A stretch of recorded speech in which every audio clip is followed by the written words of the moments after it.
But then there's the question of whether we really want to use the stage to pass our raw pain onto the audience. Exactly.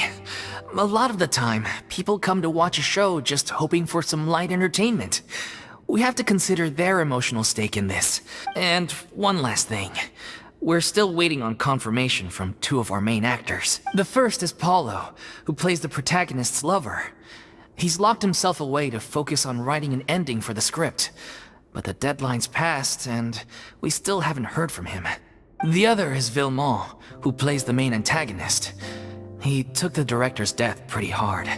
Hasn't set foot in the city since. He did write to us, promising that he'll be there for the final performance, but we haven't seen or heard from him since. Although, now that we have Miss Furina helping us... What opportunity? What do you mean? Maybe you're unaware, but your name has always been like a rallying cry for us. Our director was constantly singing your praises. All of us look up to you as a role model. Oh, stop! You're making me all flustered. I suspect the reason they're dragging their feet is that they have their doubts about... But one by one, all the obstacles are being removed. Now is the time to rally the troops. Makes sense. Okay, priority number 1, let's check in with Paulo and see. He went back to Poisson a few days ago. Said that staying in a friend's home might help him to relax and I thought the last thing his friend would want right now would be to take visitors, given that Poisson was flooded not too long ago. Yeah, maybe he could use some company. Poisson? Nothing. I suppose my presence will be indispensable if we are to restore his faith in the show. So, allons-y. To Poisson!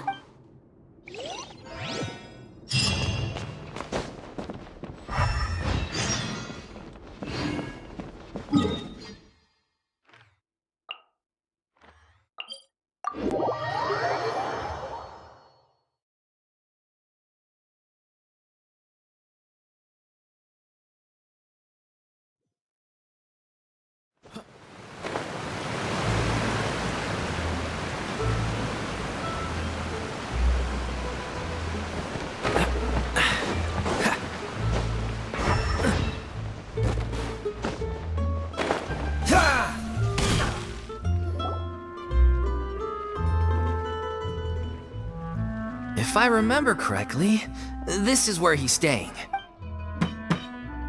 Who is it? It's me. Is the script ready? You came all the way here for that? Alright. Forget that for now. Just come on out. We've got some great news. Nice try. Look, just give me some time, okay? I'm just wrapping up this last... Okay then. Looking forward to your masterpiece. So, as expected, he's missed the deadline. The ending is one of the most important parts of the show. Even once he's done, it isn't final until we've all had the chance to read through and make sure we agree on it. Someone told me they'd just seen you in Poisson. I assumed it was a case of mistaken identity, but sure enough, here you are. And Furina, too. I was wondering if we might run into her. So, you're here for Paolo? Looks like he could be a while, so feel free to take a stroll around town in the meantime. I've made all the arrangements already. Oh, it's okay. We can just wait here. Thank you for being so considerate, Miss Navia. That sounds wonderful. We'll take that stroll. Get over here, you! How oblivious are you? How are things in Poisson now? Any better? Things are on the mend, but it's a slow process. Some people may never recover from the trauma they experienced. I'm sorry to hear that. I wish there was something I could do. Please, must our conversations take such a depressing turn every time we meet? We all have painful memories, but we don't have to let them cloud everything we do. And if you're trying to make a new start, perhaps it's best if you don't... Thank you for your words of comfort. You make a very good point. But for now, at least, I think I should stay with the way I'm feeling for a while longer. It's okay. These things take time, which brings me to why I'm here. I thought you should probably know that not everyone here is ready to forgive and forget after the Hydro Archon's inaction in the face of catastrophe. To avoid upsetting the peace, I told the townspeople that everyone here is a member of the theater troupe, and that you are just an actress playing the role of Furina. It's not a perfect solution, but hopefully it means you won't have to lie low while you're here. That's so thoughtful of you, Navia. Well, what do you expect? I am the courageous and considerate president of... Anyway, that was all. Look after her now. Off we go then. Let's take a look up there. I don't have any friends that I can be frank and honest with, so maybe she's right. You're the closest thing to friends that I have. What's the... Ha!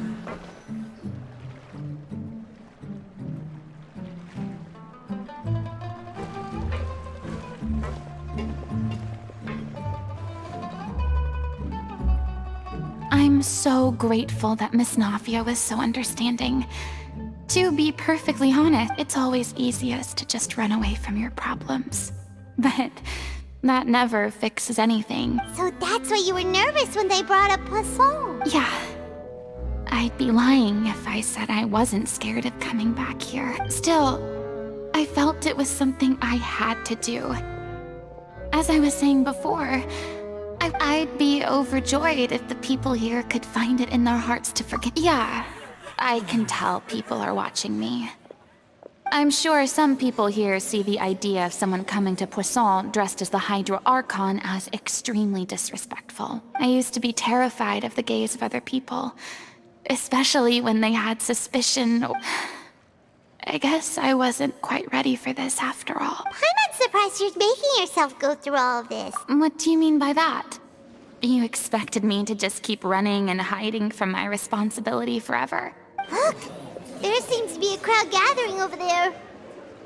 Probably time we made a move. How about we check out Spina di Rosula's ship? We should have a view of the whole of Poisson from there.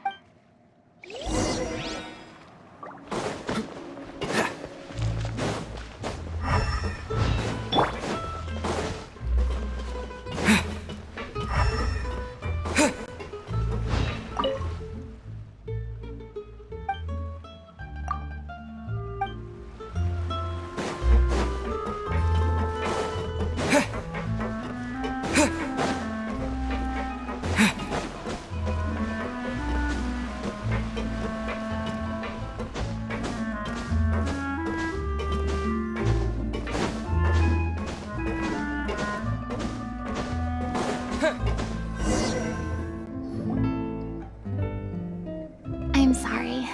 You probably just wanted a relaxing stroll. We don't mind. It's actually refreshing to see a different side of you. Great. Well, I appreciate your company, so please don't disappear just yet. I don't know whether you can tell, but the years of suffering and loneliness aren't the only reason I have a hard time facing up. As I stand here by the ship, I can't get the images of the rising water out of my mind. One after another, people were taken by the water. All those treasures, they thought their god would protect them. They had absolute faith that when disaster struck, a divine power would save them from harm. And all the while, I played my part to perfection to convince them that was true. But then the floodwaters finally came, and the Hydro Archon did nothing. You shouldn't look at it like that. You were only doing your duty. I've had to go through so many moments like that for the sake of protecting the truth. Eventually, I realized I had nothing left except the truth. I became Terra. Fortunately, we were able to avoid the worst-case scenario. Everyone rose to their responsibilities, and I finally regained my freedom. But on some level, freedom also means I would have never imagined you'd see it that way. reward. I guess so. And back then, I didn't even dare to dream about having someone to confide in. I was scared of someone recognizing me for who I truly was.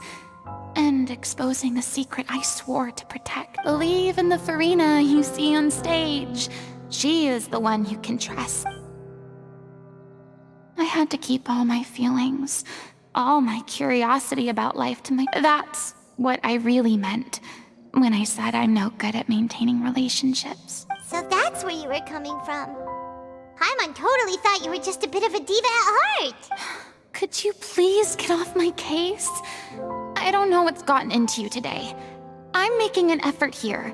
You could at least try to do the same. I do.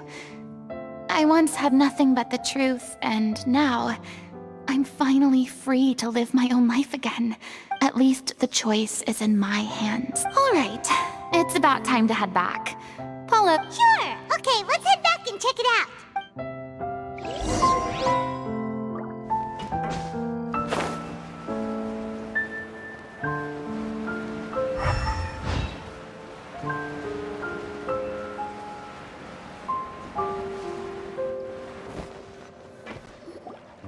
Didn't you say you needed to watch what you eat?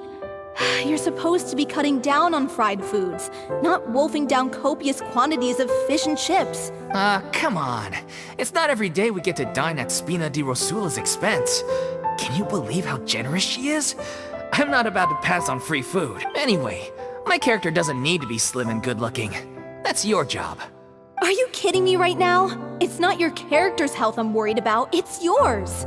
I've spent my whole life battling the effects of ill health, and it kills me to watch you willingly ruin yours by filling yourself up with junk all the time. Oh no, looks like they're arguing again. We're back! Could you maybe put your differences aside for a moment? Ah, you're back. We've been enjoying Spina di Rosula's VIP treatment in your stead. Paulo's nearly done. We shouldn't have to wait too much longer. Great! So you were discussing your characters, right? We heard she's playing the Oceanid who turns into a human girl. What about you? Me? I'm an Oceanid too. He was originally supposed to take the form of a crane, but he outgrew that role. Well, the costume at least. So now he's playing the boar instead. Sorry. The boar's not a bad character, actually. He's the one who raises the little Oceanid, yes? That's right. He has some pretty memorable lines too. Like when he imparts some solemn words of wisdom to the little Oceanid. If you become human, you can reveal your secret to no one. You will face suffering and loneliness. Is this truly what you want? Wait, that sounds kind of familiar. It's the most important line in the whole script. I think it's a symbolic statement about our director's life and legacy. She kept quiet about all the trials and tribulations she faced in running our troupe, allowing us to devote ourselves fully to performing. It was only after she was gone that we realized how tough her job really was. You mentioned earlier that the troupe is like your home. Yeah. I was born with an incurable illness, and I spent some years taking whatever work I could find and trying to manage my illness with various medicines.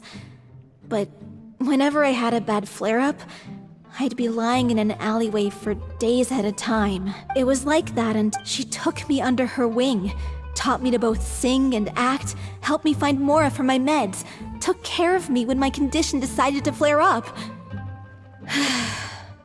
I know it was all a huge burden on her. She sounds like a really incredible person. She really was. She gave everything she had to her troupe and the people in it. All of us were so proud to call her our director. I was a lost child too when she found me. As the child of a murderer, my parents weren't around when I was little, so I got sent to an orphanage. The other kids were always picking fights with me. They'd say things like, "Come on, you must be pretty tough if you're the son of a murderer." It was just to taunt me though. I wasn't. One day, I got beaten up so bad that I just couldn't take it anymore. So I ran away. I lost all faith. Let me guess. Fortunately, the next person you ran